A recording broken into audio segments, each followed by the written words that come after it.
समय बहुत ही बलवान होता है और समय को पहचानना ये उसकी सबसे बड़ी विशेषता है। समय अगर चूक गया फिर वापस नहीं आता और जो वापस नहीं आता उसके बारे में सोचना भी बेकार है। आप या हम एक छोटी सी गलती करते हैं जो जीवन भर के लिए पछतावे का कारण बनती है। इसलिए कोई भी कार्य करने से पहले हमें काफी सोच विचार करना चाहिए। कहीं ऐसा तो नहीं कि जो हम कर रहे हैं उसका परिणाम गलत होगा। कहीं ऐसा तो नहीं कि जो कार्य कर रहे हैं उससे हमें हानि होगी।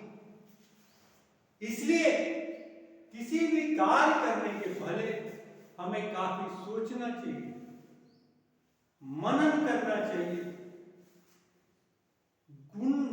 उसके गुणों को देखना चाहिए और तब जाकर ये विचार करना चाहिए कि जो हम काम कर रहे हैं वह सही है कि नहीं।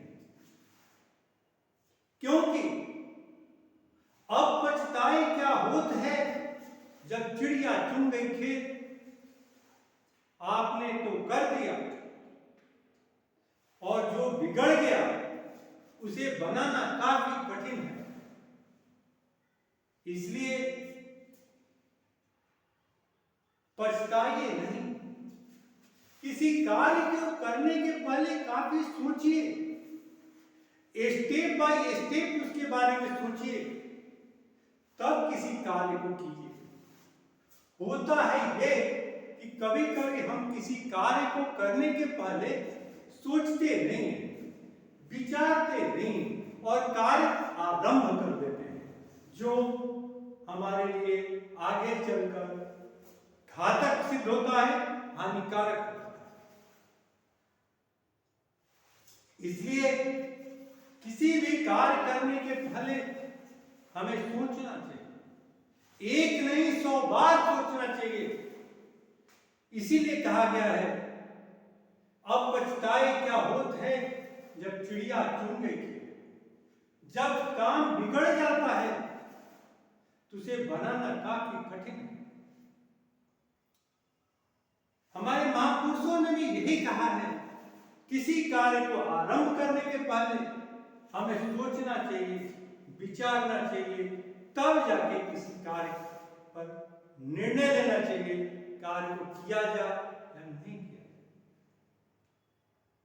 क्यों कि जब कार्य आरंभ हो गया तो उसका भी अंत होगा और अंत सुखद हो, इसलिए पहले ही उस पर विचार कर लेना चाहिए।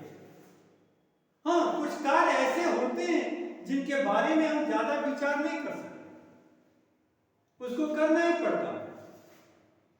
जैसे पढ़ाई के बारे में सोचना नहीं पड़ता, उसको आरंभ किया जाना चाहिए। हम पढ़ाई आरंभ करते हैं क्योंकि जानते हैं कि उसका अंत सुखद होगा। क्योंकि जो चीज आपने पढ़ा है उसका हमेशा अच्छा ही परिणाम निकलता है, बुरा नहीं। इसलिए लेकिन कोई भी कार्य आरंभ करने से पहले उसके बारे में विचारना चाहिए, सोचना चाहिए कि उसका क्या नतीजा निकलेगा, क्या परिणाम होगा, तब किसी कार्य को आरंभ कीजिए। नमस्कार, धन्यवाद।